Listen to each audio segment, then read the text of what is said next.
मैं अनामी शरण आज एक नए वीडियो के साथ आप सबकी सेवा में हाजिर हूँ। जैसा मैंने अपने सबसे पहले वीडियो में आपसे वादा किया था कि मैं नंबर सिस्टम्स के ऊपर आपसे बात करूँगा। तो आज हम नंबरों के बारे में बात करेंगे। नंबर्स के बारे में केवल हम जानते हैं, लेकिन नंबर्स के पीछे के कॉन्सेप्ट को समझेंगे। नंबर से जुड़ी हुई कुछ बहुत ही इंटरेस्टिंग और रोचक चीज़ों के बारे में आज जानेंगे। इसके पहले कि हम आगे कुछ बात करें, मैं आपसे चाहूँगा कि एक बार आप अपनी यादों की गली में पीछे मुड़ कर के देखें कि मैथमेटिक्स से यानी गणित से आपका पहला परिचय कब और किस चीज़ से हुआ था। जब आप पीछे मुड़कर देखेंगे तो आप पाएँगे मैथमेटिक्स के रूप में आपका फर्स्ट इंट्रोडक्शन जो हुआ वो नंबर से हुआ। चाहे वो आप घर में पढ़े हों, चाहे केजी क्लास में पढ़े हों या प्ले स्कूल में पढ़े हों। यानी नंबर्स के ही साथ शुरू होती है गणित की यात्रा, मैथमेटिक्स की जर्नी। ये जो नंबर्स हैं, इन्हीं के ऊपर क्लास 10th में हमारा जो पहला चैप्टर है वो है रियल नंबर्स, और 9th क्लास में जो पहला चैप्टर है वो है रेशनल नंबर्स।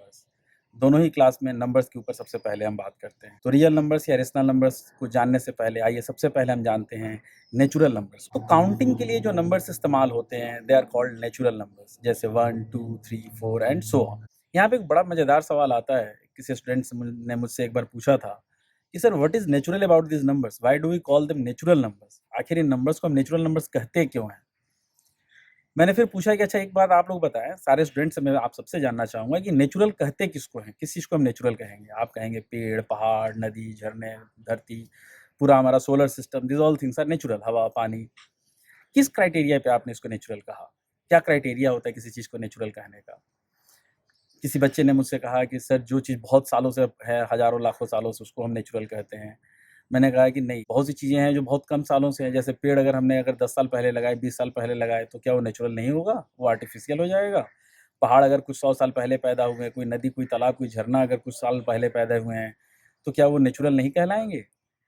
तो नेचुरल कहेंगे किसको? ज़ाहिर-सी बात है, नेचुरल हम उस चीज़ को कहते हैं जिसे हमने नहीं बनाया, इंसान ने नहीं बनाया, मैन मेड नहीं है, जो कुदरत ने बनाया है। तो क्या इन नंबर्स को नेचर ने बनाया है? जी हाँ, ये numbers are already there in nature. हमने नंबर्स को बनाया नहीं है, हमने उन्हें सिर्फ़ नाम दिया है।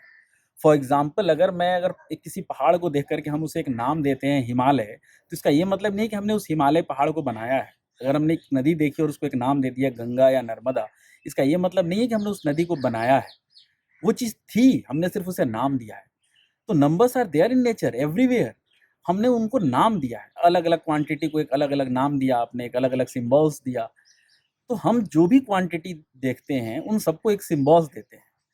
बट इसका मतलब ये नहीं है कि वो नंबर्स पहले से नहीं थे। अगर आप नेचर में देखेंगे तो हर जगह नंबर्स हैं। पेड़ों में, पेड़ों की पत्तियों की संख्या है। हमारे शरीर को हमसे पहले गिनती के बारे में समझ आ जाती है। जब एक माँ के गर्भ में किसी बच्चे के शरीर का निर्माण हो रहा होता है, तो उस समय भी उसके शरीर को पता होता है कि शरीर में कितने उँगलियाँ बनानी हैं, कितने लीवर्स होने चाहिए, कितनी किडनी होनी चाहिए, कितने फेफड़े होने चाहिए, क्या चीज़ कितना होना चाहिए, उसको सब कुछ पता है। बॉडी में कितने सेल्स होने चाहिए। यहाँ तक कि एक सेल जब डिवाइड होता है, तो उसको गणित नहीं मालूम है, ऐसा नहीं है। उसको तब भी मालूम है कि क्रोमोसोम्स कितने होने चाहिए, कितने डिवाइड्स होने चाहिए, 2 अलग-अलग सेल्स में कितने क्रोमोसोम्स होने चाहिए, और ये सारी संख्याएँ हैं। तो नेचर्स में हर जगह नंबर है। यहाँ तक कि जो जीव-जंतु हैं जिन्हें गणित की समझ नहीं है, एक क्वांटिटी की समझ उनमें भी है, एक नंबर की समझ उनमें भी है। अगर किसी पक्षी ने बहुत सारे अंडे दिए हों, उसके एक अंडे को आप गायब कर दीजिए, आप देखिए उस पक्षी को पता चल जाएगा कि उसके अंडे कम हैं। उसको गिनती करने नहीं आती है, 1, 2, 3, 4 बोलने नहीं आता है, लेकिन क्वांटिटी की समझ उसमें है। पशु के अगर कुछ 4-5 बच्चे हैं और उसके एक बच्चे को आप वहाँ से हटा दीजिए, गायब कर दीजिए, तो पशु जान जाएगा कि उसके एक बच्चे की संख्या कम हो गई है। तो इसका मतलब ये है कि एक नंबर का सेंस उन जानवर में भी है, एक पौधों में भी है। एक पौधा अपने अंदर जो फूल खिलाता है, उस फूल में पेटल्स के जो नंबर्स होते हैं, उस उन सब में भी एक काउंटिंग है, और वो काउंटिंग एक सर्टेन पैटर्न में फॉलो होती है। तो counting is very much there in nature. हमने उसे सिर्फ नाम दिया है। अब सवाल ये है कि क्या नाम देने के लिए हमने जो काउंटिंग में नंबर इस्तेमाल किए, वो 1, 2, 3, 4, 5, 6, 7, 8 ऐसे किए, या 1, 2, 3, 4, 5, 6 ऐसे किए, या अलग-अलग भाषा में अलग-अलग तरीके से हमने नाम दिया? तो भाषा के, संस्कृति के अनुसार नाम बदल सकते हैं, लेकिन नंबर की समझ, नंबर का सेंस, यानी नंबर के पीछे क्वांटिटी का जो सेंस था, वो सब जगह सेम था। ये एक भाषा कैसे बनती गई, भाषा के अनुसार नंबर के नाम बदलते गए अलग-अलग संस्कृति में, अलग-अलग कल्चर में, बट नंबर्स वही थे। तो क्या नेचुरल नंबर्स में हम फ्रैक्शनल नंबर्स नहीं ले सकते? टुकड़े वाले नंबर, डेसिमल्स वाले नंबर नहीं ले सकते?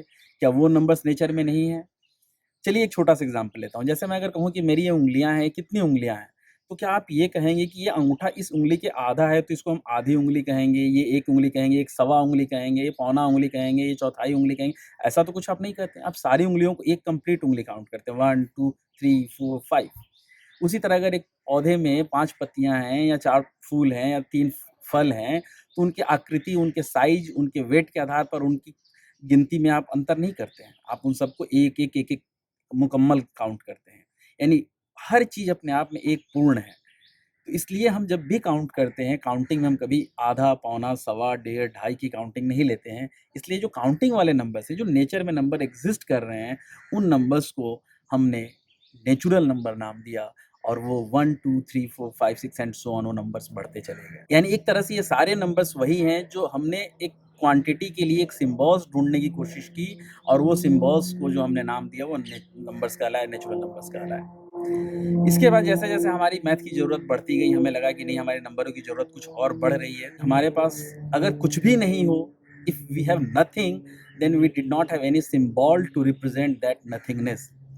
यहाँ तक कि कुछ सिविलाइजेशन में ये भी कहा गया कि how nothing can be something, अगर कुछ है ही नहीं तो उसको रिप्रेजेंट करने का मतलब क्या है। इसलिए जीरो नहीं था हमारे पास, नेचुरल नंबर्स में भी जीरो नहीं था। बाद में इस जीरो की ज़रूरत को पूरा किया हमारे देश के आर्यभट्ट ने और जीरो को नंबर सिस्टम में इंक्लूड किया गया। यहाँ पर एक बड़ी मज़ेदार बात अक्सर लोग कहते हैं, व्हाट्सएप पे भी ये मैसेज खूब सर्कुलेट होता है कि जब आर्यभट्ट ने जीरो दिया तो क्या उसके पहले जब जीरो नहीं था तो क्या गिनती 9 तक ही थी? महाभारत काल में 100 से ऊपर की गिनती कैसे हुई या 100 की गिनती कैसे हुई? यानी जब जीरो नहीं था तो क्या 9 के बाद गिनती आगे नहीं बढ़ती थी? यहाँ मैं आपको एक बहुत मज़ेदार बात बताऊँ कि नहीं, ऐसा बिल्कुल नहीं है, गिनती आगे जाती थी। यहाँ पे आपको एक अंतर समझने की कोशिश करनी होगी कि एक भाषा और एक लिपि, दोनों में अंतर होता है। एक लिपि में कई तरह की भाषाएँ लिखी जा सकती हैं और एक भाषा को कई अलग-अलग लिपियों में भी लिखा जा सकता है। अब उदाहरण से मैं आपको समझाता हूँ। जैसे अगर हमने एक शब्द लिया विद्यालय, विद्यालय एक हिंदी का शब्द है, लेकिन आप उसे इंग्लिश के रोमन स्क्रिप्ट में भी लिख सकते हैं विद्यालय। आप उसको देवनागरी में भी लिख सकते हैं विद्यालय। उसी तरह देवनागरी लिपि में कई अलग-अलग भाषाएँ लिखी जाती हैं, जैसे हिंदी, मराठी, नेपाली, कई भाषाएँ हैं जो देवनागरी स्क्रिप्ट में लिखी जाती हैं। यहाँ तक कि आप अंग्रेजी के शब्द को भी देवनागरी स्क्रिप्ट में लिख सकते हैं। यानी जो लिखने का तरीका है वो एक अलग चीज़ है, भाषा एक अलग चीज़ है। उसी तरह जो नंबर्स हैं, नंबर्स का एक सेंस अलग है और उसको लिखने का जो तरीका है that is called numeric system. हज़ारों सालों तक हमारे यहाँ जो न्यूमेरिक सिस्टम था, वो सिंगल डिजिट का न्यूमेरिक सिस्टम था जिसको हम यूनो न्यूमेरिक सिस्टम कह सकते हैं। एक सिर्फ़ सिंगल लाइन ड्रॉ करके एक क्वांटिटी को दिखाया जाता था। यानी अगर 10 हमें लिखना हो तो हमें 10 लाइन्स ड्रॉ करनी पड़ती थी। 20 लिखना हो तो 20 लाइन्स ड्रॉ करनी पड़ती थी। 50 लिखना हो तो 50 लाइन्स ड्रॉ करनी पड़ती थी। यानी काउंटिंग वहाँ भी थी, जब हमारे पास सिर्फ़ एक ही डिजिट था। यानी हम मोनोन्यूमेरिक सिस्टम में भी काम चला रहे थे। फिर हमारे पास आज की डेट में भी आप बाइनरी नंबर सिस्टम से भी काम करते हैं, जिसमें सिर्फ़ 2 ही डिजिट में आप सब कुछ लिखते हैं। 0 और 1 की हेल्प से आप हर चीज़ लिखते हैं, जिसको आप कंप्यूटर में यूज़ करते हैं। कंप्यूटर की जो हमारी लैंग्वेज होती है, वो सिर्फ़ बाइनरी डिजिट समझता है। तो जो न्यूमेरिक सिस्टम था, वो न्यूमेरिक सिस्टम पहले अलग-अलग रहे हैं। अभी जो हम न्यूमेरिक सिस्टम यूज़ करते हैं, जिसमें 10 डिजिट्स हैं हमारे पास 0, 1, 2, 3, 4, 5, 6, 7, 8, 9, इस न्यूमेरिक सिस्टम को हम डेसिमल न्यूमेरिक सिस्टम कहते हैं और ये डेसिमल न्यूमेरिक सिस्टम 0 के आने के बाद डेवलप हुआ।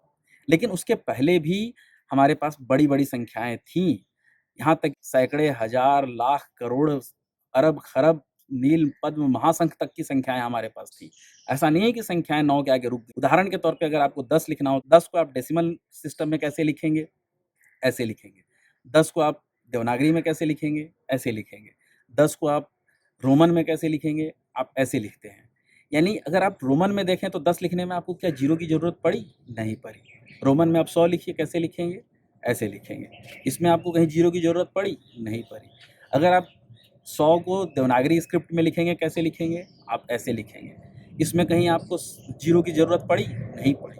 तो 0 की ज़रूरत केवल पड़ती है जब आप डेसिमल नंबर सिस्टम में 10, 100, हज़ार, लाख जैसी कोई संख्या लिखते हैं तो 0 नहीं होने से ऐसा नहीं था कि 9 के आगे की गिनती नहीं थी। 9 के आगे की भी गिनती थी, नंबर्स थे। हाँ, उनका रिप्रेजेंटेशन डेसिमल नंबर सिस्टम में जैसे हो रहा है आज की डेट में, वैसे नहीं होता था। कुछ और सिस्टम्स थे, अलग अलग सिविलाइजेशंस में, अलग अलग कल्चर में अलग अलग तरीके से उसको रिप्रेजेंट किया जाता था, लेकिन नंबर्स थे। तो जब जीरो हमारे नंबर सिस्टम में शामिल हो गया, यानी अब हमारे पास नेचुरल नंबर्स के साथ साथ एक और नंबर बढ़ गया था, जीरो। तो ये जो फैमिली हमारी बनी, अब हमें लगा कि हमारे नंबरों की ज़रूरत पूरी हो गई, हमारा परिवार नंबर का पूरा हो गया, इसलिए हमने इसे पूर्ण संख्या कहा, यानी whole numbers. The number system has completed and this is called whole numbers. So what is the smallest whole number? That is 0. 0, 1, 2, 3 till infinity. And what is the smallest natural number? 1. Can we have the largest natural number? No, we cannot have largest natural number. And also we cannot have the largest whole number. हमारे पास whole number भी largest नहीं मिल सकता है। तो क्या इसके बाद और नंबर्स नहीं मिले? आप कहेंगे कि नेगेटिव नंबर्स भी तो हैं, डेसिमल भी तो हैं, इसको हमने कैसे होल नंबर्स बोल दिया? तो जरा आप सोचिएगा आगे बढ़ करके, जब आप देखेंगे बाकी नंबर्स को, तो क्या कोई नया नंबर आपने इन्वेंट किया? नहीं, नंबर सिर्फ यही थे। इनको हमने अलग अलग तरीके से लिख करके, कोई डॉट लगा करके, फ्रैक्शन का निशान लगा करके, माइनस का निशान लगा करके हमने नए नंबर बनाए, बट नया नंबर हमने नहीं इन्वेंट किया, नया नंबर नहीं आया। जीरो के आने के बाद जो ये न्यूमेरिक सिस्टम बना, that was a complete set of numbers, and that's why we called them whole numbers. तो ये हमारा होल नंबर है जो जीरो से शुरू होता है और इन्फिनिटी तक चलता है। अब इसके बाद बात आती है इंटीजर्स की। इंटीजर्स क्या हैं, इनके बारे में जानने के लिए आप अगले वीडियो का वेट करिए। तब तक इस चैनल को आप लाइक करिए, सब्सक्राइब करिए, ताकि जो भी जैसे ही मेरा अगला वीडियो है वो आप तक पहुंच सके। और आपके मन में अगर कोई शंका या सवाल या सुझाव है तो कमेंट्स में ज़रूर हमसे शेयर करिए। तब तक धन्यवाद।